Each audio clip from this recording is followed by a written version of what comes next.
Hello my dear students. आज हम लोग क्लास 10th के क्वेश्चंस करेंगे जो कि बोर्ड के पॉइंट ऑफ व्यू से काफ़ी इम्पॉर्टेंट होगा। मैं उन सारे स्टूडेंट्स का वेलकम करती हूँ अपने चैनल में जो कि 2023 में बोर्ड एग्ज़ाम देने का सोच रहे हैं या देंगे, या यूँ कह ले तो देंगे। चलिए हम लोग क्वेश्चन की सीरीज़ में देखते हैं। सबसे पहला क्वेश्चन जो कि काफ़ी बार पूछ चुका है, अल्टीमेटली मैंने यहाँ सिर्फ 2015 लिखी हो, बट 2015 में 2017 में इस क्वेश्चन को रिपीट कर लिया गया। जरा देखिएगा क्या क्वेश्चन कह रहा है। क्वेश्चन कह रहा है what is the magnification of the image form by a plane mirror and why. अगर किसी प्लेन मिरर के द्वारा इमेज फॉर्म किया जाता है तो उस प्लेन मिरर के द्वारा जो वो इमेज फॉर्म होगा उसका मैग्निफिकेशन क्या होगा और क्यों होगा, और वही मैग्निफिकेशन क्यों होगा वो रीज़न बताना है। ठीक है, देखिए कितना आंसर भी यहाँ लिखा हुआ है। The magnification of image form by plane mirror is +1। Plane mirror के द्वारा जो इमेज तैयार होगा ना उसकी मैग्निफिकेशन होगी +1। और दिस इज बिकॉज, ऐसा इसलिए होगा, this is because plane mirror always forms a literally inverted image. ऐसा इसलिए होगा क्योंकि एक प्लेन मिरर जो है ना वो हमेशा लिटरली इन्वर्टेड इमेज को तैयार करता है, जिसकी वजह से इसका मैग्निफिकेशन जो होगा वो 1 के इक्वल होगा। कितने के इक्वल होगा? 1 के इक्वल होगा। ठीक है, हम लोग आगे क्वेश्चन की ओर मूव करते हैं। सी नेक्स्ट क्वेश्चन क्या कह रहा है,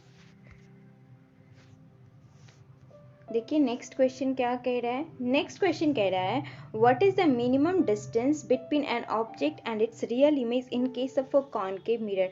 कॉनकेव मिरर के केस में आपको बताना है ऑब्जेक्ट और उसके द्वारा जो रियल इमेज, क्योंकि कॉनकेव मिरर है तो कॉनकेव मिरर में आपको बताना ये है कि कॉनकेव मिरर में ऑब्जेक्ट और जो रियल इमेज तैयार होगा उस ऑब्जेक्ट का, उसके बीच की मिनिमम डिस्टेंस कितनी होगी। और ध्यान रखिएगा उसके बीच की मिनिमम डिस्टेंस होगी कितनी? 0। हम लोग नेक्स्ट क्वेश्चन की ओर मूव करते हैं। नेक्स्ट क्वेश्चन भी इंपॉर्टेंट है, इसको भी ध्यान रखेंगे। What is the range of a wavelength of the visible light. अब सारे स्टूडेंट्स वेवलेंथ से तो फैमिलियर हैं। अगर वेवलेंथ की बात करें तो डिस्टेंस बिटवीन दो क्रस्ट, जैसे ये लाइन्स मैं एक आपको बताती हूँ, जरा ध्यान से देखिएगा। ये समथिंग कुछ ऐसा गिवन है, इसको हम लोग क्या बोलते हैं? क्रस्ट। इसको हम लोग क्या बोलते हैं? ट्रफ। तो इस दो ट्रफ या दो क्रस्ट के बीच के डिस्टेंस को हम लोग क्या बोलते हैं?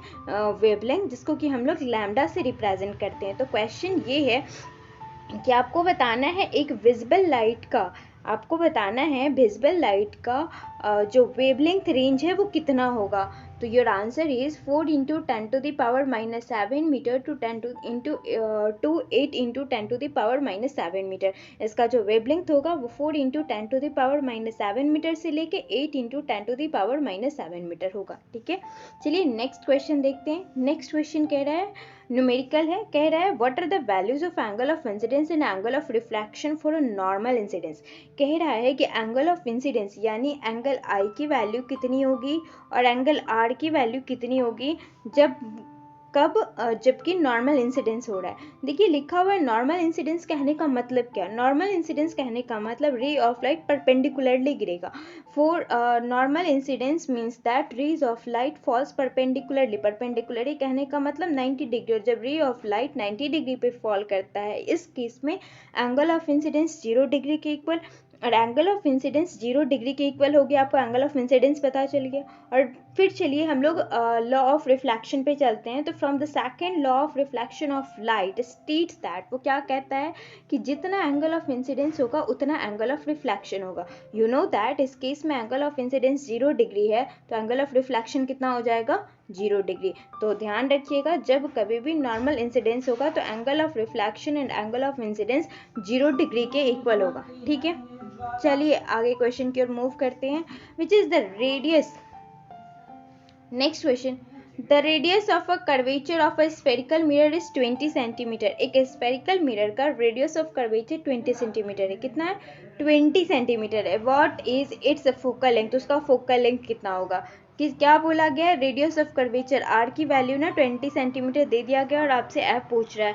और यहाँ जितने भी स्टूडेंट्स इस वीडियो को देखेंगे उनको पता होगा कि रेडियस जो होता है वो फोकल लेंथ का 2 गुना होता है, यानी r = 2f। r = 2f होता है, यहाँ से f = क्या हो जाएगा? r/2, देखिए लिखा हुआ है r/2, r की वैल्यू 20 सेंटीमीटर गिवन है। 20 सेंटीमीटर का जब आप हाफ करोगे, 20 सेंटीमीटर का जब आप हाफ करोगे तो क्या निकल के आएगा? 20 सेंटीमीटर का जब आप हाफ करोगे तो निकल के आएगा 10 सेंटीमीटर। सो फोकल लेंथ क्या हो जाएगा?